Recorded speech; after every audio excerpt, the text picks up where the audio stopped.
শুরু কর, শুরু থেকে তো। ভিডিও দিয়ে দিবেন।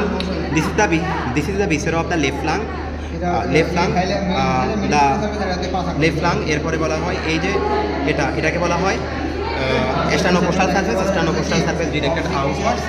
এরপরে এটাকে বলা হয় মিডিয়াল সার্ফেস ডিরেক্টেড মিডিয়ালি। এরপরে হচ্ছে diaphragmatic surface, diaphragmatic surface inferiorly. Anterior border যেটা, অ্যান্টেরিয়র বর্ডারটা হচ্ছে অ্যান্টেরিয়রলি, ইনফেরিয়র যে বর্ডারটা ডিরেক্টেড ইনফেরিয়রলি, ঠিক আছে। আর এখানে হচ্ছে ফিশার থাকবে দুইটা, একটাই ফিশার থাকবে, এটাকে বলা হয় অবলিক ফিশার। অবলিক ফিশার দিয়ে আপার লোব লোয়ার লোবে ভাগ করা হচ্ছে, এভাবে ভাগ করে দেখাতে বলবে। এরপরে এখানে হচ্ছে ইমপ্রেশনগুলো দেখাতে চায়, যেমন হচ্ছে এখানে প্রথম হচ্ছে এটা যদি হার্ট হয়, ঠিক আছে, এটা হচ্ছে কার্ডিয়াক ইমপ্রেশন। হার্ট থেকে উঠবে অ্যাসেন্ডিং অ্যাওর্টা, অ্যাসেন্ডিং অ্যাওর্টা ঘুরে arts of aorta, arts of aorta নিচে নেমে ডিসেন্ডিং অ্যাওর্টা। এরপর এটা হচ্ছে ইসোফেগাস, ওকে। এরপরে brachiocephalic vein, brachiocephalic vein, subclavian artery, trachea, oesophagus, শেষ।